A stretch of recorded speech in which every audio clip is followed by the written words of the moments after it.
Good morning, everybody. Welcome to this review of My Hero Academia, episode 87. In this episode, not too much action going on. It was more of like a transition type of episode. So we had kind of that uh, closing end of what's going on with Theory, and we're transitioning to the more of the pro hero side. I think it's going to really focus on Endeavor and how he takes the mantle up of being the number one, or exactly how he handles it. Right, he's never been known for his friendliness or anything like that. So he's really trying to understand what being the symbol, right, the symbol of peace or the symbol of justice is in this whole pro hero world. So with that said, like I said, the episode starts off. You have Erie, Class 1 ace. They're talking to her, really being friendly, really telling her, how nice she looks and so on, right? And so to discuss that, since she can't stay in the hospital forever, they are actually going to keep her at 1A. They're not going to give her to an orphanage. She has no family except for the mafia boss that's in the coma, right? So they're going to keep her at 1A. They're going to keep working with her. They did state that the horn on her head, that did shrink, but it's slowly growing back again. So they want to keep her there and, try to get her body and spirit, lined up, and hopefully in hopes for Lemillion to get his permeation quirk back, right? And so it kind of ends there. They go off their pleasantries. They can still hang out and come see her anytime they want. And then we transition, of course, to the introduction.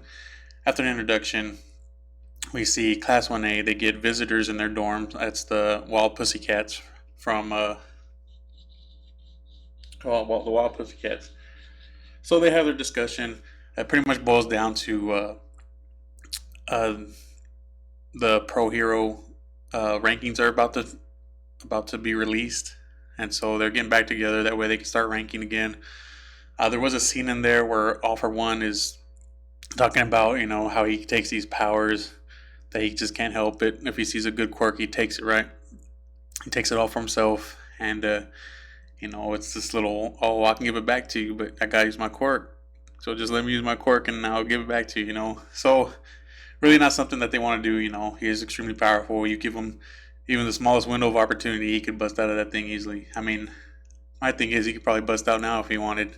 I think he might just be playing possum in sake for the League of Villains or whatever. Also, on a side note, I don't know why I just thought this watching the episode, but I feel like at some point in time, if there is ever him getting released and another arc involving him, I feel like Erie would be the key to defeat him for good, permanently, right? I mean, it can't be All Might now because All Might's retired. He used up the last of his abilities when he fought All for One this last time. But that's just a side thought, right? Who knows for sure? Feel free to let me know what you think about it. So moving on, we enter this little ceremony they have, right? It's the Pro Hero rankings. They go through number 10. Some familiar heroes in there. They go down from 10 to number 1, and actually a hero that I had been wondering about, Best Genius, winds up as number 3. So it was good to see that. Good to see he's still recovering. He was still on hiatus, but for his heroic actions during the whole All for One incident, he moved up to number 3. Well deserved. Number 2, of course, is Hawks. Now, Hawks was introduced as like a young guy. He was young, very talented. He climbed up the ranks pretty quick. So he's 22 years old, I believe. So he's still young and he's real arrogant. You can see that during the ceremony when he's questioning things or trying to put Endeavor on the spot, right? He knows Endeavor is going to be number 1. So he creates this scene, right? And he wants to see how Endeavor reacts. Endeavor doesn't really act the way he thought he would. But nonetheless, after the whole scene, after the rankings, after, Endeavor's named at number 1, which was no surprise to anybody, right? He spent his whole career just right behind All Might, right? So now All Might's retired. Endeavor takes the number 1 spot. Doesn't really know how to act, right? And he knows that there was something that he realized that it didn't come down to raw ability. Kind of what I say in most of my videos, right? It takes a little bit more to be a hero than just your quirk or just your abilities, your power, all that, right? So you know he's he flashbacks to the scene where he's talking to All Might about, hey, what does it mean to be this symbol? What exactly is it? So you get this thing, right? So that's the setup. He's trying to really figure out what it's like to be, or what it means to be the number one hero. Exactly, that there's a real high standard being number one than there is being number two. So with that setup said, Hawks does meet up with him afterwards and tells him, hey, I need to discuss something with you. So you enter this scene where they're walking through Hawks district, and Hawks just on top of things, on top of crime, on top of, fandom, the whole thing, right? He sees a guy, you get this little cut where this guy's about to commit this crime. Hawk stops him immediately, but there is a glimpse of a book there, right, that this man had read that kind of persuaded him to do this. So you get a small glimpse of that, right? You get how pretty much a day in Hawk's life in that part of the city. People just admiring him, rooting for him. They love him. The ladies love him. They all want selfies. Huge fan base, right? And he's just taking it all in stride. And really, Endeavor's trying to see, seeing that too, right? Endeavor's seeing now, wow, people actually admire him. Even though Endeavor's never been that way, he does try it out on some kids, and it even blew the kids back so much that they didn't really know how to react. So a little funny scene there. But nonetheless, they continue their conversation in Hawk's, quarters or whatever. And then he has a discussion that says, hey, there's these rumors going around that the Normu might be back, right? And so he goes on to explain how he doesn't have solid evidence, but he's heard about it. And it could just be rumors, He mentions that book that we saw in that scene and how people are reading it, it's influencing them. This could all just be a rumor, but it could also be true and something's happening. So they discuss it, and he pretty much says that he wants to leave it to Endeavor. He really don't want to get his hands too dirty with the whole situation. He's not something he wants to be involved in, but he knows that's up Endeavor's alley, right? As far as the number one hero, he wants to put that responsibility on him.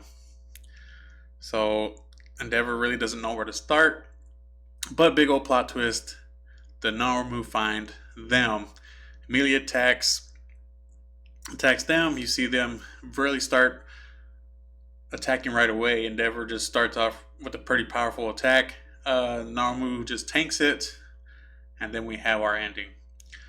This episode went by pretty fast paced, right? As mentioned in the show, how everything with Hawks is fast, but it was pretty fast paced. There were some really good key points, as I try to mention. I did try to hit some of them. And like I said, this transition episode is really going from the kids down to the pro hero so far, right? It's going down to how the pro hero life is going to change with All Might being retired and Endeavor as number one, and how he's going to take up the mantle and how well he's going to do, which is pretty cool. I really want to see that. If they focus more on the pro heroes, I wouldn't really mind this arc, or this few episodes, I guess you can say. I'm not real sure how they're going to do it, but like I said, I wouldn't mind seeing it. I wouldn't mind getting to know how the pro hero world is going to be, because now that All Might's retired, the crime's going to go up, right? Like, that's been the theme. Nobody could stop All Might. And now that he's gone, well, these criminals start thinking, well, we got a chance now. We can come back out and the world can be ours, because these other heroes are eons away from what All Might could do, right? So Endeavor was number two for a long time. We've seen how powerful he can be, but in all his might and all his power, he was still nowhere near the ability of All Might. So All Might was just eons and eons ahead of these guys. His ability, his power, his charisma, all of that, right? So it's a huge mantle to take up, and this is going to be how Endeavor's going to make this mantle his own. Kind of like how Deku's got to make his quirk that he inherited from All Might his own. So it's going to be pretty exciting, and like I said, I always love seeing that. But let me know what you guys think. Also, sorry I got this out kind of late. I'm not going to lie, I was feeling pretty lazy. But nonetheless, got this review out. Thank you guys for listening. And be sure to let me know what you think.